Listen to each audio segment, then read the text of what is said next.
So then the next part of sales and communication is, how many of you guys have a team? Does anyone have a team?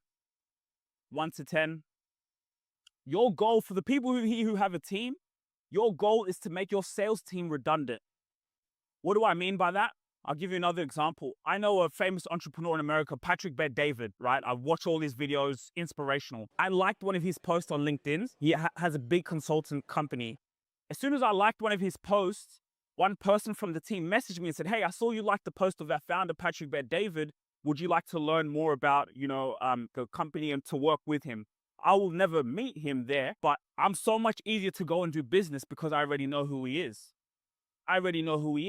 So the sales team, their job is easy.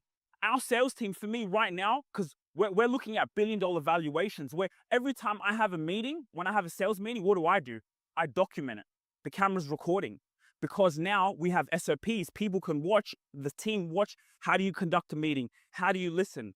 But now the meeting becomes easier for my sales team. Why? Because I have a personal brand. The people are already coming to my sales team because they know who I am. They know about us. So the sales team's job becomes easier. So that's your goal. You guys have a team, is to make your sales team redundant. Because do you know the best thing about personal brands? It's different when it comes to sales, because personal brand, the client, they come to you. You see me, when it comes to sales, I don't attach myself to the sale. I couldn't care less if someone comes and buys my service or not, because I have a personal brand. I'm convicted. I know who my audience is. And so a lot of the issue sometimes with a lot of people, apart from the personal branding, is number one, communication. You guys all did a 40-second pitch here. Your goal is to master your communication. Can you speak under 40 seconds and tell people what you do, keep them entertained, keep them engaged? That's your goal, communicating. You have a team. You got to communicate the mission and the vision every single day. You got to communicate to your customers. One issue when I first started my business was you got to know who your target audience is, right? So what happened to me, I then got a client who's a CEO of a big migration law firm, stumbled across him, and he was one of my clients. But as I was wanting to grow, I used to go to the Sydney Startup Hub a lot, right? Networking, talking to people. But the mistake I was doing was I was talking to the wrong people. You could talk about what you do all day long, but if you talk to the wrong people, it doesn't work. So what I did was I started to look, who are my customers? Goes back to listening. Who are my customers? Okay, it's a CEO. When I know who they are. The main package that we have, or a popular package, is really our podcast package. So literally, we'll just come in and say, let's start your podcast. Like, everyone should have a podcast in 2025 because it's your media company. Like, that's your way. Yeah. And I tell people this all the time, like, when it comes to business development, you want to have strategic partners. Sometimes you're even looking to help someone. You want to get a client. Well, do you know what you do? Hey, I'd love to have you on my podcast. No one's going to say no, right? And so now when you create that media company behind your business, you don't become commoditized. You become an industry leader. So a basic package for us will be like, look, most of our clients, all of them, we have a few others who we just do certain content, but majority of them is we start their podcast. They have podcast conversations in Zoom with, people in the industry, potential clients they're trying to reach, other people that they can also leverage in their industry to show their importance, to show them an authority figure. So then we'll put them up on YouTube, Spotify, and then give them content, sometimes even post that content for them, but give them that content so that they don't have to do any marketing at all. They just use their podcast as a funnel for their business. So when you have that podcast, you have events, you have your services, you have a book. Now we leverage the podcast for that. So like that's what like a typical package would be, is providing them content, but giving them that longevity and that presence of a media company behind themselves and their business. Okay. Yeah.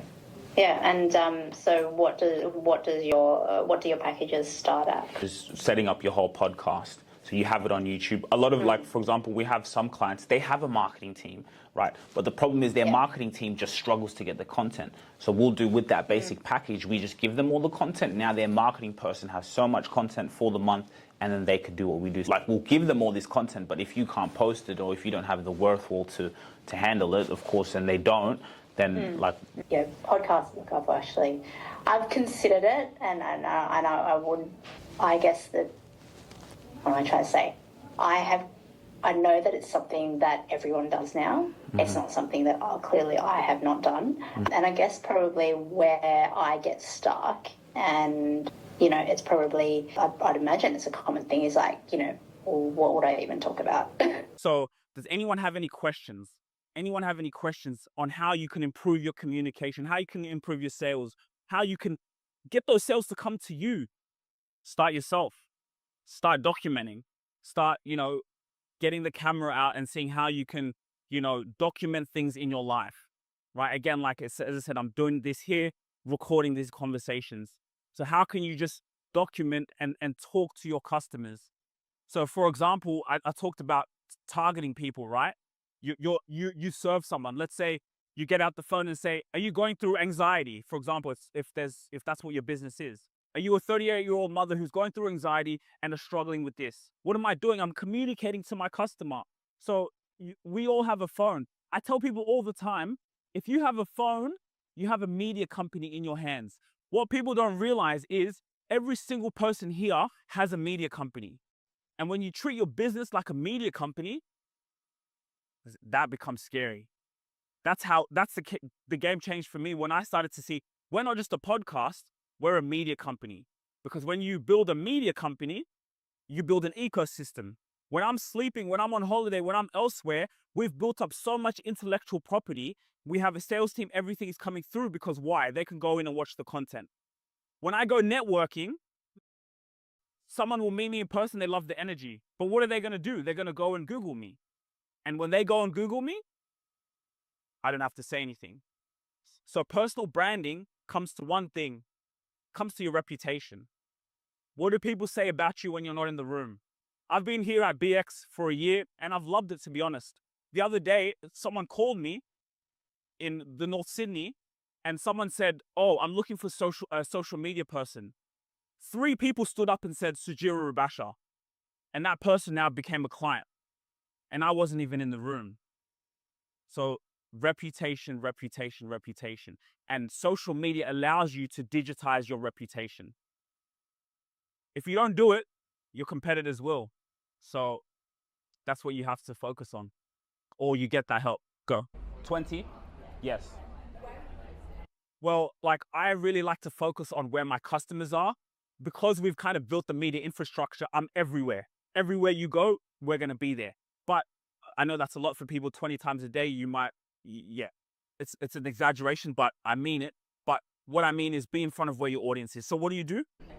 Coach. Who? Performance coach, leadership. So your audience will be LinkedIn.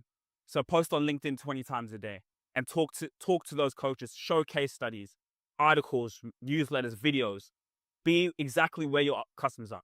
There's no such thing as posting too many times because social media has changed. It's about what people are interested in. When you guys are thinking of something, you're thinking about a property or you're thinking about something, what happens is it will come up on your phone sooner or later because it's like manifestation. You're a reflection. Your phone is another extension of you. So there's no such thing as too much content. We get the team post every single day and keep posting, don't stop. When I'm sleeping, we're posting. Because it's the greatest era.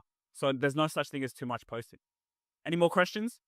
Yeah. Well, I just think if you're extremely passionate about what you do and you're obsessed with solving problems for that person, then that message will become clear. So now that just comes to a communication side. How well can you communicate, right? Communication is everything. Communication is what's going to take you to the next level. How well can you communicate? That's everything because you're leading a team. Leadership development is a huge part of that's going to help you scale and customers. So it's about how well can you communicate and using your passion and the energy to come across really well. Any more questions? Brilliant. Thank you, Sugira. Thanks, guys.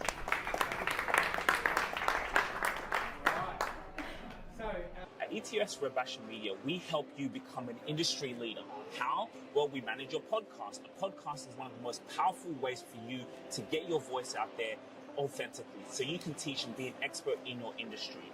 And so once you have a podcast, once you're able to document like we're doing here and be able to put that into the marketplace, it positions you as a leader. Now, what we do with that is now we position our CEOs to be speakers, right? So you could just be doing what you love, working on your business and speaking on workshops, having speaking engagements, hosting workshops. So we have an availability once you become a client here at ETS Rubasha Media, whether we're managing your podcast and your personal brand, to be on the list of one of our speakers. So now you can get booked for speaking engagements. If you want to apply for that, if you want to apply for this select few clients who we can be represented out in the world, so we can market you speaking to so many people, being that industry leader, and it's just going to get bigger and bigger. It's the only way you're going to be an authority. People want to see you in front of other people. In their mind, they see you as someone who is important, someone who is valuable. When you become highly valuable, you become highly remembered, and you become highly paid. So you can become here represented us, so we can be marketing you out there in the world, just like we do for our clients. You do have that opportunity. So if you want to get in touch for that opportunity to have your podcast managed and be put up for a speaker, connect with us below. Thanks. If you really enjoyed this video, make sure to click here, and I'm sure you're going to love that one.